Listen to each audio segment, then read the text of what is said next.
ஜெமினின்னு ஒரு படம் பார்த்துருப்பீங்க. அதில் ஒரு தேஜா விக்ரம் கேரக்டர் தான் இந்த வெள்ளை ரவியும் சேரா கேரக்டர். ஃபுல்லாக 2 பை நிறைய பழம் வாங்கிட்டு யாரையோ பார்க்க போகிற மாதிரி. அப்போ ரவியெல்லாம் யாருக்கும் தெரியாது, ஹிட்டு கிடையாது. மருத்துவமனைக்குள்ளே போகிறாரு. அப்போ மருத்துவமனைக்குள்ளே போய் டாக்டர் நர்ஸு முன்னணியில் பழக்கூடலேருந்து கத்தி எடுத்து சுப்பையா உள்ளே வச்சு போடுறாங்க. சகில் அக்தருக்கு ரொம்ப போலீஸ் நெருக்கடி டார்ச்சர் தாங்கல சொல்லி 2 பேரையும் கூப்பிட்டு ஒரு பீஸ் மீட்டிங் ஏற்பாடு பண்ணுறாரு. இனிமேல் கொலை பண்ணிக்காதீங்க, ஒரே இளநீ வாங்கி 2 ஸ்டாப் போட்டு குடிக்க வச்சு சமாதானமாக போங்கன்னு பேசி முடிச்சு விட்றாங்க. அன்றைக்கி நைட்டே மறுறாரு.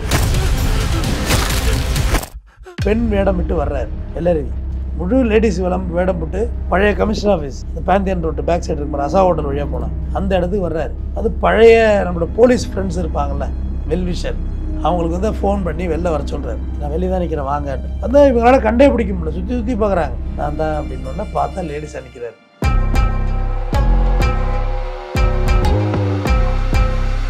ஸ்கூலில் எங்கேயும் நான் வெளியாக முடியலனால கமிஷனரை பார்க்கலாமா, காம்ப்ரமைஸ் பேசலாமான்னு வாய்ப்பு இல்லை, ஃபுல் ஃபார்முக்கு வந்துட்டாங்க, போட்டு தான் அவனுங்க ஃபார்முக்கு வந்துட்டாங்க அப்படின்னு அந்த நெக் ஆஃப் மூமெண்ட் மரணம் நெருங்கிட்டு தெரிஞ்சிச்சு.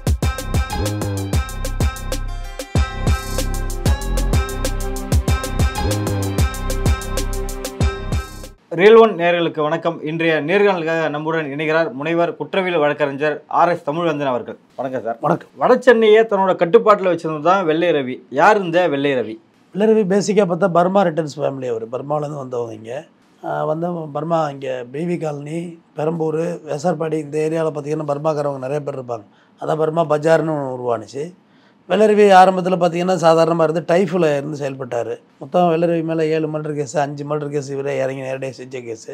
ஆரம்ப காலங்களில் டைஃபில் இருந்தார். டைஃபில் இருந்து சின்ன சின்ன ரோட்டு சண்டை இந்த மாதிரிலாம் வாங்கினார் வெள்ளரவி. அப்படி இருக்க உள்ள இந்த கம்யூனிஸ்ட் இயக்கங்கள் வந்து கொஞ்சம் ரவுடிசம் மேலோங்கிறவங்கள வந்து வச்சுக்க மாட்டாங்க. அப்போ இல்லை ரவி, அவர் பேர் வேறு ரவி தான், இல்லை ரவி செட் ஆகாது, நீ இதை விட்டு விளையிடு அப்படின்றப்ப அப்படியே சும்மா லைஃப் அப்படியே போயிட்டுருக்கு. அப்போ பார்த்திங்கன்னா வடசென்னையே வந்து கலக்கிட்டு இருந்தாருன்னா சுப்பையான்னு ஒரு டீமு. சுப்பையா டீம் தான் வடசென்னையில் டான். அவங்க தென் மாவட்டத்தை சார்ந்தவங்க. இன்னொருத்தர் சேரா யாருன்னா சுப்பையா, சேராவோட சித்தப்பா தான் சுப்பையா. ராஜேந்திரன் என்னென்னா போலீஸில் இருந்தார். பட் அவருக்கு ரவுடி பின்னணி இருக்குது அப்படிங்கிறது விட்டு வேலை வந்து டெர்மினேட் ஆகிடுது. அவருக்கு வேலை இல்லைன்னு டிஸ்மிஸ் பண்ணிடுறாங்க. இப்படியே போயிட்டு இருந்தது, லைஃப் போயிட்டு இருந்தது. அதில் பெஞ்சமின்னு சொல்லிட்டு ஒருத்தர், அவர் வந்து வடசென்னையை பூர்வீகமாக கொண்டவர். அவங்க டீமுக்கும் சேரா டீம், அதாவது சேரா சுப்பையா அவங்க டீமுக்கு தான் பெரிய லெவலில் ஃபைட் இருந்தது. அப்புறம் பிற்பாடு பெஞ்சமினோட இவர் வந்து மெர்ஜ் ஆகிடுறாரு. வெள்ளரவி பெஞ்சமினோட ட்ராவல் பண்ணிட்டுருக்காரு. அப்போ சுப்பையா வந்து பெரிய ஆள் அவர் தான். சுப்பையாவை போட்டால் மெட்ராஸே ஆளும் அப்படிங்கிற அளவுக்கு இருந்தார். அவர் வந்து மருத்துவமனையில் அரசு மருத்துவமனையில் சேர்த்துருந்தாங்க ஒரு உடம்பு சரியில்லைன்னு. போலீஸும் பாதுகாப்பு இருந்துச்சு, ப்ளஸ் சேரா டீம் எல்லாருமே பாதுகாப்பு இருந்தாங்க.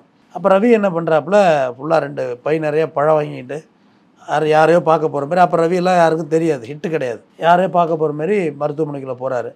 பொண்ணை போலீஸ் யாரை பார்க்க பழம்லாம் இருந்தோன்னே யாரையோ பார்க்க போகிறாங்கன்ட்டு. அப்போ மருத்துவமனைக்குள்ளே போய் டாக்டர் நர்ஸு முன்னணியில் பழக்கூடலேருந்து கத்தி எடுத்து சுப்பையா உள்ளே வச்சு போடுறாப்புல. யாரை? சேராவுடைய சித்தப்பாவை. அப்போ போட்டு ரெசாயிடுறாரு. எப்படி இருந்தான் போட்டவன்னு கேட்டப்போ எல்லோரும் வெள்ளையாக இருந்தானாங்க. ஏன்னா வெள்ளை ரவி ரொம்ப அழகானவர். என்னோட வெள்ளாம் கலர், நான் கலராக என்னன்னு தெரியல, அவர் ஃபோட்டோஸில் ரொம்ப கலர், அழகமான கலர், வெள்ளையாக இருந்தானோன்னா அப்போ தான் ரவியில் வெள்ளை ரவின்னு வர்றாரு. அப்போ அந்த பக்கம் சேரா, இந்த பக்கம் பெஞ்சமின், 2 தரப்பு உருவாகிறாங்க.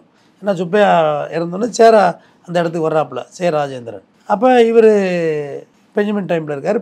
பெஞ்சமினை மர்டர் பண்ணுறாங்க. யார்? சேரா டீம். அப்போ இந்த பக்கம் சேரா, இந்த பக்கம் வெள்ளை ரவி, 2ம் ஈக்குவல் ஃபைட்டுக்கு வந்துடுறாங்க. மாறி மர்டர் நடக்குது. இவங்க 2 பேரை போட்டால் அவங்க 2 பேரை போடுறது. இப்படியா போனோன்னே அப்போதைக்கு ஈஸியாக இருந்த சகில் அக்தர், நீங்கள் ஜெமினின்னு ஒரு படம் பார்த்துருப்பீங்க.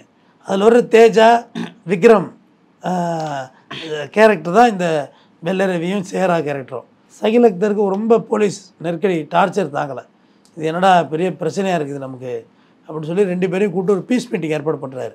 யாரும் சேராவையும் வெள்ளை ரவியும் கூப்பிட்டதெல்லாம் வேணாம், நீங்கள் போனது வரையும் போட்டோம், இனிமேல் ஒழுங்காக வாய்தா அட்டன் பண்ணுங்கள், இனிமேல் கொலை பண்ணிக்காதீங்க, எல்லாம் சமாதானமாக போகலான்னு சொல்லி ஒரே இளநீ வாங்கி 2 ஸ்டாப் போட்டு ஒரு ஸ்டாவை சேராவும் ஒரு ஸ்டாவை வெள்ளை ரவியும் குடிக்க வைக்கிறாங்க. குடிக்க வச்சு சமாதானமாக போங்கன்னு பேசி முடிச்சு விட்றாங்க. அன்றைக்கி நைட்டே மர்டர் ஆகுது. அப்போ போலீஸ் வந்து பயங்கர ஹீட் ஆகிடுறாங்க. அப்போ ஜாங்கின்ட்டு அவர் அப்போ தான் பவாரியா கொள்ளையர்களை போய் பிடிச்சிட்டு வந்த நேரம். எங்கே வடக்க போய் யார் எம்எல்ஏ சுதர்சனம் கும்மிடிப்பூண்டி எம்எல்ஏ கொலை பண்ணிட்டாங்களோ பவாரியா கொள்ளையர்கள். அப்போ பயங்கர ஹீட்டான டைமில் பார்த்தீங்கன்னா இதுக்கு மேலே என்ன இவங்களை வைக்கிறது அப்படின்ற ஒரு நிலைப்பாடு வந்துடுது. இது காரணம் என்ன, வெள்ளரவி செஞ்சதில் 2 பெரிய சம்பவம். ஒன்று 97 ஜெயில் கலவரம். 97 ஜெயில் கலவரத்தில் பாக்ஸர் வடிவேலு அவர் இன்னும் தனியாக இன்னொரு கிரைமில் பேசி தர்றாரு. அவர் வந்து உடம்பு சரியில்லை, ஃபுட் பாய்சன் ஆகிட்டுன்னு சொல்லி ஹாஸ்பிட்டலுக்கு கொண்டு போகிறாங்க. ஹாஸ்பிட்டலில் இறந்துடுறாரு. அப்போ பெரிய கலவரம் ஏற்படுது. அப்போ வந்து ஜெயிலர் ஜெயக்குமார் என்ன செய்கிறாரு, இந்த அரிசியை குத்தி பார்க்குறது, ஒரு குத்தி எடுத்தால் அரிசி கொஞ்சோண்டு வரும், பெரிய லெவலில் சாக்குப்பட்டு டேமேஜ் ஆகுது, அது வாயிலள்ளி போடுறாரு, இதெல்லாம் பாய்சன் இருக்கான்னு. அப்போ அவர் ஜெயக்குமாரை கொலை செய்கிறாங்க மண்ணெண்ணெய் ஊற்றி. அதை செஞ்சது யாருன்னா வெள்ளரவி செஞ்சோன்னா வெள்ளரவிக்கு ஒரு இன்ஃபர்மேஷன் கொடுக்குறாங்க, ஜெயிலில் கலவரம் வெடிக்குது. அதான் விரும்பாண்டியும் ஒரு படத்தில் எடுத்திருப்பாங்க கிளைமேக்ஸில். அப்போ வெள்ளரவிட்ட ஒரே ஒரு செய்தி சொல்கிறாங்க, ரவி உன்னை போடுறது தான் இந்த கலவரமே நடக்குது, போலீஸும் உன்னை போட போகுது, ஆப்போசிட் கேங்கும் உன்னை போட போகிறாங்க, நீ சேஃப் ஆகிக்க அப்படின்னு. வெள்ளரவி ஓடி போய் ஒரு இறுக்கமான டாய்லெட்டில் கதவு சாத்தி இருந்துடுறாப்பு. கலவரம் பெருசாக வெடிச்சிருது. 20க்கும் மேற்பட்ட போலீஸுக்கும் இந்த தாவங்கொட்டையா இதெல்லாம் ஒட்டஞ்சி எல்லாம் மேலே வந்துட்டு அக்யூஸ்டுக்கும் அட்டி, ஜெயிலுக்கும் அட்டி, பெரிய அளவில் கலவரம் வந்துடுது. அப்போ வெளியிலேருந்து போலீஸ் ஸ்பெஷல் டீம் வந்த பிறகு தான் வெள்ளரவி வர்றாப்புல. ஆனால் வெள்ளரவி மேலே ஒரு சின்ன காயமோ ஒரு சின்ன அழுக்கோ இல்லை, அவர் இந்த அளவுக்கு சேஃப்டியாக இருந்துட்டாப்புல, இப்படி போட்டிருப்பாங்கன்னு. அதேமாதிரி பெங்களூரில் வந்து இவர் கல்யாணம் பண்ணது வந்து ராய்ச்சூருங்கிற ஊர் கர்நாடகாவில். அப்போ அங்கே வந்து ஜனதாதள எம்எல்ஏ வந்து ஒரு வாட்டி கிட்னாப் பண்ணிடுறாப்புல. அதுவும் இவருடைய ஹைலைட்டான விஷயங்கள். இப்போ இங்கே வந்திருக்கு, இந்த சம்பவத்துக்கு வந்திருக்கேன். சம்பவத்துக்கு வந்தோடனே அப்போ இவங்க இன்னும் திருந்த போகிறதில்ல, யார் ஜெமினியும் தேஜாவும் திருந்த போகிறதில்ல, ராஜேந்திரனும் வெள்ளரவியும் இன்னும் திருந்த போகிறதில்லன்னு முடிவெடுத்த போலீஸு சுற்ற வேண்டியதாங்கிற முடிவெடுக்கிறாங்க. அப்போ ராஜேந்திரனுக்கு பார்த்திங்கன்னா, சேராவுக்கு பார்த்திங்கன்னா ஜாதிய பலம், பணபலம், ஏன்னா அவங்க நிறைய காசு வட்டிக்கு விடுறது காசு, பணபலம் ப்ளஸ் போலீஸ் செல்வாக்கு, அரசியல் செல்வாக்கு இருந்தது.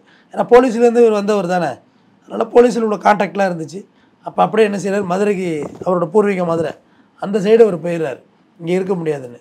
வெள்ளரவிக்கு போக்கடம் இல்லை, மெட்ராஸு தான் பூர்வீகம். பெங்களூரில் அந்த எம்எல்ஏ கிட்னாப் பண்ண பிரச்சனை, 2 இடமும் போக முடியலை, எங்கேயும் போக முடியலை. இவர் சிட்டியை விட்டு வெளியாக முடியலை, தன்னை சுட தான் போகிறாங்கங்கிற ஒரு நிலை இவர் மிக தெளிவாக தெரிஞ்சிட்டு. அப்போ தான் பெண் வேடம் விட்டு வர்றார் வெள்ளரவி. முழு லேடிஸ் வேடம் போட்டு பழைய கமிஷனர் ஆஃபீஸ், அந்த பேந்தியன் ரோட்டு பேக் சைடு இருக்கு மாதிரி அசா ஹோட்டல் வழியாக போனால் அந்த இடத்துக்கு வர்றாரு. அது பழைய நம்மளோட போலீஸ் ஃப்ரெண்ட்ஸ் இருப்பாங்கள்ல, வெல்விஷர், அவங்களுக்கு வந்து ஃபோன் பண்ணி வெளில வர சொல்கிறார், நான் வெளியே தான் நிற்கிறேன் வாங்கன்னு. வந்து இவங்களால் கண்டே பிடிக்க முடியல, சுற்றி பார்க்குறாங்க, நான் தான் அப்படின்னோடனே பார்த்தா லேடிஸாக நிற்கிறார். என்ன ரவி அப்படின்னோடனே, இல்லை எனக்கு ஒரு வழி தெரியல, எங்கே சிட்டிக்குள்ளே எங்கேயும் நான் வெளியாக முடியல, என்னால் கமிஷனை பார்க்கலாமா, காம்ப்ரமைஸ் பேசலாமான்னு. வாய்ப்பு இல்லை, ஃபுல் ஃபார்முக்கு வந்துட்டாங்க, போட்டு தான் அவனுங்கிற ஃபார்முக்கு வந்துட்டாங்க அப்படின்னோடனே, சரி ரைட். அந்த நெக் ஆஃப் மூமெண்ட், மரணம் நெருங்கிட்டு தெரிஞ்சிச்சு. சரி உங்களையெல்லாம் பார்க்க முடியுமான்னு தெரில, இன்னொரு வாட்டி சரி அதான் பார்க்க வந்தேன் அப்படிங்கிற மாதிரி சொல்லிவிட்டு ஒரு ஆட்டோவில் இருந்து லேடிஸ் கெட்டப்லேயே போயிடுறாரு, வெளியாகிடுறாரு, சிட்டியை விட்டு வெளியாகிடுறாரு. வெளியாகி ஓசூரில் போயிருக்காரு. ஓசூரில் வந்து பாகலூர்னு சொல்லிட்டு ஒரு இடம் இருக்கும், அந்த வழியாக போனாலும் பெங்களூருக்கு போகலாம். ஆக்சுவலாக ஒரு பெங்களூர் போயிட்டா கூட சேஃப்டி ஆகிருக்கலாம். போகிற இடம் பூரா செக் பாயிண்ட்டு, வெள்ளரவியை போடணுங்கிற செக் பாயிண்டில் எல்லாம் பிடிக்க ஆரம்பிச்சிட்டாங்க. அப்போ அந்த பாகலூர் ரோட்டில் போகிறாரு. அப்போ போலீஸு சேஸ் பண்ணுறாங்க. போலீஸ் ரெக்கார்டில் சொல்லியிருக்காங்க, கண்ட்ரி மேட் பாம்பு வச்சுருந்தார், பிஸ்டலால் ஃபயர் பண்ணார், அதுக்கு பதிலாக போலீஸும் ஃபயரிங் பண்ணாங்க.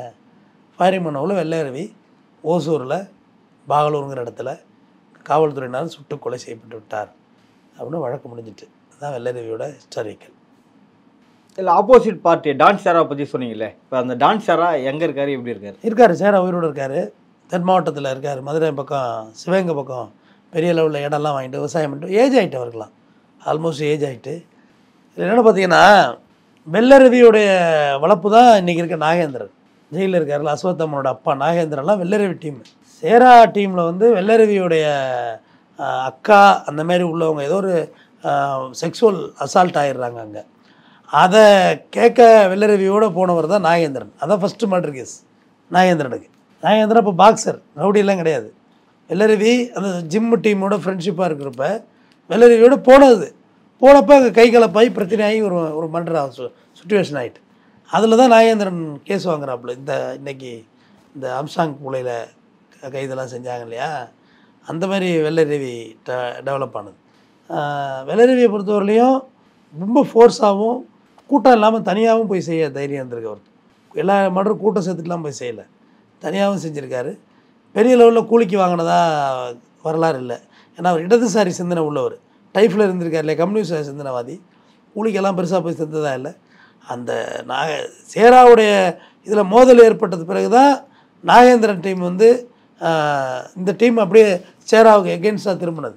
அப்படி இல்லைன்னா பெருசாக இல்லை. அது பெஞ்சமினோட மர்டர் வந்து நான் வெள்ளரவி வந்து அதுக்கு பிறகு அந்த லீடு எடுத்தார். பெஞ்சமின் இடத்துல வெள்ளரவி வந்தார். இப்போ யாரோ எதிரி இல்லாமல் நீங்கள் அந்த இடத்துல உருவாகிருக்க முடியாது. அப்போ சேரா வந்து அந்த பக்கமாக எதிர்த்து நிற்கிற பார்ட்டியாக வச்சாங்க. சேராவும் சொல்ல முடியாது, பெரிய லெவலில் வட சென்னையில் இருந்து அனைவருக்குமா அறியப்பட்ட ஒரு நபர். போலீஸ் தலைவர் இருந்தார் இல்லையா, அதுட்டு அவருக்கு எல்லாருக்கும் அவர் அறிமுகமான ஒரு நபர் தான். அவர் இப்போ அப்படியே ஆல்மோஸ்ட் எல்லாத்தையும் விட்டுட்டு அப்படியே போய் தென் மாவட்டத்தில் போய் அவர் செட்டில் ஆகிட்டார். நாகேந்திரன் தான் சிறையில் இருக்கிறாரு, வெள்ளரவி தான் உயிரோடு இல்லை. இதுதான் அவங்களோட நிலை. வெள்ளை ரவி பற்றி பல தகவல்கள் பெருந்தமைக்கு மிக்க நன்றி சார். நன்றி.